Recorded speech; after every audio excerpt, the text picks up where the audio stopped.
Bonjour les béliers, bienvenue dans votre guidance du mois de novembre pour le domaine sentimental, émotionnel, amoureux. Je vous invite également à aller regarder votre guidance générale, je vous mettrai le lien dans la barre d'infos. Et puis si vous avez besoin d'un tirage, n'hésitez pas à m'écrire, vous avez également mon email. Et je vous ai préparé également sur cette fin d'année un tirage, une guidance avec 2 choix pour découvrir vos prédictions pour le mois de novembre et décembre, pour voir un petit peu ce qui vous attend sur cette fin d'année 2020 également. Alors on est parti, vous pouvez bien sûr compléter avec votre ascendant et votre signe lunaire, le lunaire qui concerne bien sûr le domaine des émotions, donc n'hésitez pas à aller checker les autres vidéos également. Alors on va découvrir ensemble un petit peu toutes les cartes. Ici nous aurons la synthèse. On va aller regarder tout ça ensemble, on va essayer de voir un petit peu ce qui se prépare pour vous au niveau sentimental et relationnel. Alors, bon, c'est des énergies qui sont assez fortes, les béliers, on va pas se mentir. Ici, avec la carte du passé, on vous parle de déconstruire pour reconstruire. Donc pour certains, ça va être des remises en question profondes dans votre façon de gérer vos relations, vos relations amoureuses notamment, mais aussi votre relation au monde de manière générale. Alors, qu'est-ce que ça va inclure? Ça va inclure des séparations, ça va inclure des liens qui vont se défaire naturellement et peut-être même des personnes aussi à l'inverse qui vont entrer dans votre vie parce que on voit, en tout cas, on vous invite ici à vous séparer d'anciens schémas. D'anciens schémas de fonctionnement, des choses qui se répètent peut-être pour certains, des relations qui se... Vous voyez, une sorte de cercle vicieux pour d'autres, des choses dont on n'arrive pas à se sortir. Et là, on vous dit, de toute façon, il y a comme une notion de tout déconstruire, tout refaire, on repart à zéro. Alors, peut-être que certains vont vivre des séparations, peut-être que pour d'autres, il va y avoir comment dire, une sorte de tempête. Hein, ça va secouer un petit peu. Il y a une notion quand même de, voilà, de mettre les choses au point, hein, de repartir un petit peu à zéro et sauver les meubles, mais en même temps de refaire autrement. Il y a une profonde envie ici de lâcher prise. Et ici, pour certains, d'ailleurs, on vous le dit avec cette carte du lâcher prise, vous vous auto-sabotez. Dans le terme amoureux, ici, il y a une notion de rester accroché soit à une ancienne histoire d'amour, soit à rester attaché à des choses qui ne sont plus d'actualité. Hein, donc parfois, c'est difficile de partir. Parfois, c'est difficile de faire ses choix pour des raisons matérielles, pour les enfants, parce qu'on a peur d'être seul. Et là, on vous dit, il y a des mises au point qui sont nécessaires. Regardez objectivement votre situation. Il y a quelque chose que vous devez laisser partir. C'est pas forcément ici vous séparer de la personne avec laquelle vous êtes, c'est aussi votre façon de fonctionner. Il y a peut-être des dépendances, il y a peut-être des choses comme ça, trop de jalousie, des remises en question qui sont nécessaires de part et d'autre. En tout cas, pour vous, sur ce mois de novembre, ça va, il va y avoir, si vous voulez, une transformation dans votre façon de vivre vos relations. C'est vraiment ça. C'est un peu, cette carte du passé, elle pourrait être comparée à la carte de la tour dans le tarot, par exemple. Hein. Il y a vraiment l'idée que quelque chose d'important est remis en question, on déconstruit. Ici, on voit que dans votre état d'esprit, vous aurez envie de prendre soin de vous. On est dans une notion ici, peut-être pour certains, d'avoir envie de plaire à nouveau, d'avoir envie de se mettre en avant, d'avoir envie de revivre. Alors ça va peut-être parler surtout pour ceux qui vivent une séparation ou qui sont seuls et qui ont envie de passer à autre chose, de se libérer peut-être d'un passé aussi, aller de l'avant. Et là, il y a une notion d'investir sur soi, investir en soi. Ça va passer par des thérapies, ça va passer par le fait de peut-être changer aussi physiquement, hein, se relooker, faire des choses comme ça pour changer de l'intérieur, mais aussi à l'extérieur. Je le ressens aussi à l'extérieur. On a la carte de la famille qui nous parle que vous serez quelqu'un dévoué vis-à-vis des autres. Hein. Il y a un profond... Il y a une profonde dévotion ici vous voyez, par exemple, pour un couple qui se séparerait, ce serait l'idée de protéger les enfants, de protéger les autres, de protéger la famille. Même si on vit des remises en question, des choses assez difficiles, une séparation par exemple, on va préserver ici les autres. On aura cette démarche-là de vraiment d'être posé, de faire les choses avec tact, pas n'importe comment. Et il y a une notion vraiment de donner pour les autres. Mais cette carte-là vous rappelle aussi de garder du temps pour vous, garder de l'énergie pour vous et ne vous sacrifiez pas pour une famille, pour les enfants. C'est vraiment, les deux sont liés parce que ce que je ressens, c'est que vraiment vous allez vous dire qu'est-ce qui est juste pour moi.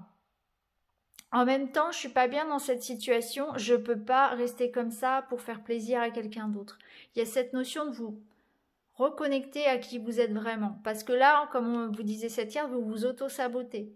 Et là, c'est aussi une carte qui nous parle de libération. Donc vous vous libérez de quelque chose du passé, vous reconstruisez sur quelque chose de beaucoup plus sain.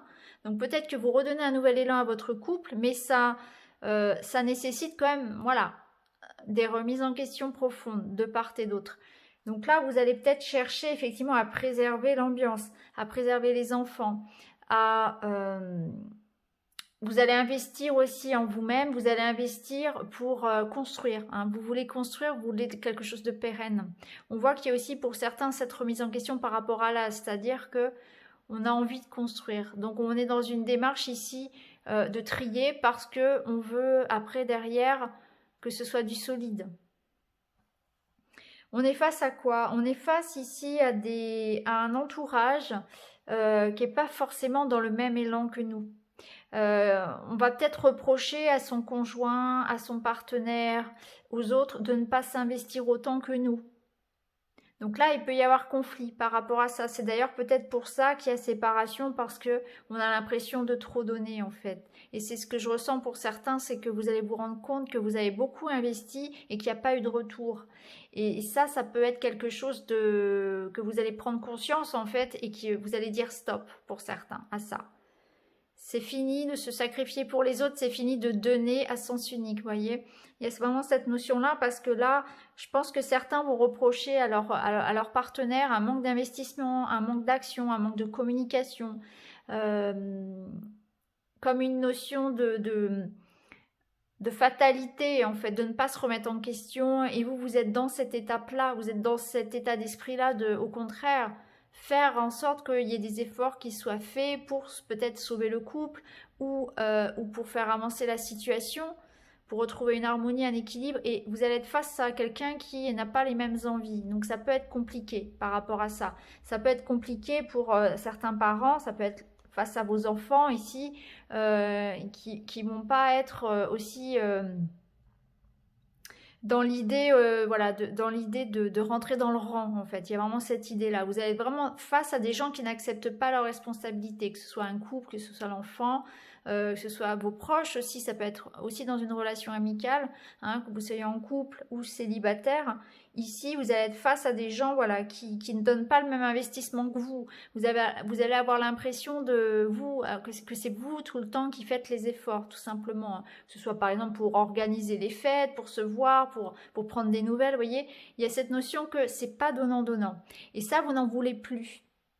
Donc pour certains, on va clairement dire stop à tout ça. D'où l'idée ici de couper des liens, de couper, de déconstruire. Donc soit les personnes face à vous vont aller dans cet élan-là, vont partir avec vous dans la barque et hop, on reconstruit sur quelque chose de solide, d'équitable en quelque sorte, ou bien ce sera ciao. Voilà, ce sera vraiment comme ça dans votre état d'esprit, parce que là, vous allez prendre conscience que la priorité, c'est avant tout vous. Hein, c'est important, vous. Voilà. Pour d'autres, comme je l'ai dit, il y a cette notion que oui, on reste peut-être parce qu'il y a les enfants, parce que voilà, on a peur tout simplement de quitter quelqu'un. Alors ça ne parlera pas à tout le monde, hein, heureusement tout le monde n'est pas dans une étape de séparation.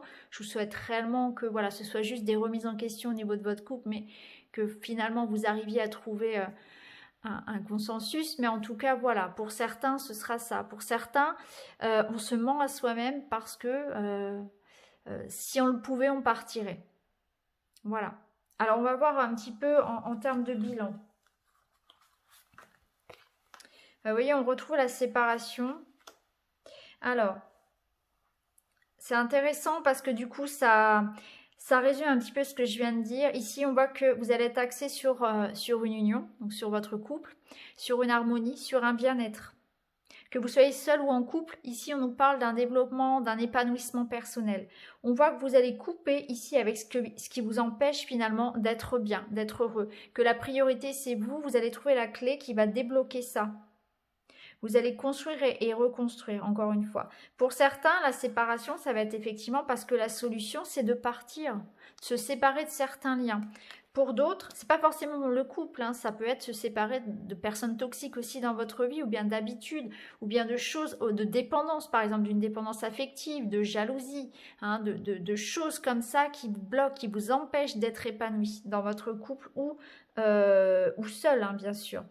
Pour d'autres, eh bien donc, pour certains, l'idée ici c'est de se libérer en partant d'une relation. Pour d'autres, on va trouver la clé pour ne pas justement se séparer. Donc tout dépend dans quel état d'esprit vous allez être, tout dépend dans quel état d'esprit et à quel point la personne face à vous va être coopérative également. Voyez. Donc là après, ça dépend de votre situation personnelle. Ça dépend clairement si déjà dans votre couple, il y a des difficultés, si vous êtes face à des gens qui sont prêts à coopérer ou si au contraire, vraiment la personne va rester dans cet état ici de passivité en quelque sorte. Hein. Bon, c'est une carte de paresse, mais ça représente bien ça. C'est une personne qui voit son couple, qui s'émiette, mais qui n'agit pas. Et ça, face à ça, je pense que vous n'êtes pas du tout dans les mêmes intentions là. Ensuite, on a eu donc la justice. Donc c'est intéressant, la justice, parce que justice et séparation, ça nous parle effectivement de divorce, de tout ce qui va être démarche pour retrouver un équilibre, pour se séparer également. Hein. La justice, c'est les papiers, c'est les démarches. Donc pour certains, il y a peut-être aussi l'idée avec la justice de travailler sur cette harmonie-là. C'est quelque chose que vous allez travailler pour retrouver cette harmonie justement dans votre vie, dans votre couple.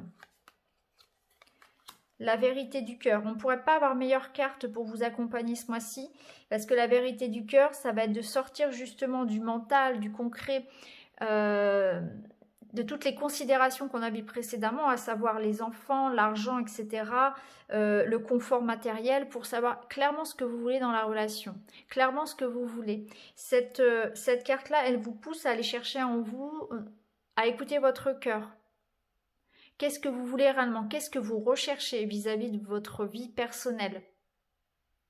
C'est une démarche ici très d'introspection, c'est vraiment quelque chose de très intime, de très intérieur. Vous allez retrouver l'équilibre quand vous allez réussir à être complètement ici à l'écoute de ce que vous voulez vraiment, de ce que vous recherchez pour vous. Et la clé, c'est ça, c'est la clé, elle est en vous, elle est dans votre cœur. Donc comme je le disais, il y aura effectivement peut-être des choses qui seront actées de manière officielle pour certains. Mais en tout cas, la justice, c'est aussi la justice divine. C'est l'idée qu'il y a une notion ici d'évidence, de destin, de reconnexion à son âme aussi. Et d'ailleurs, cette carte-là, croire en soi, elle vous parle ici de communiquer avec votre âme, avec ce que vous ressentez profondément, de vous réaligner.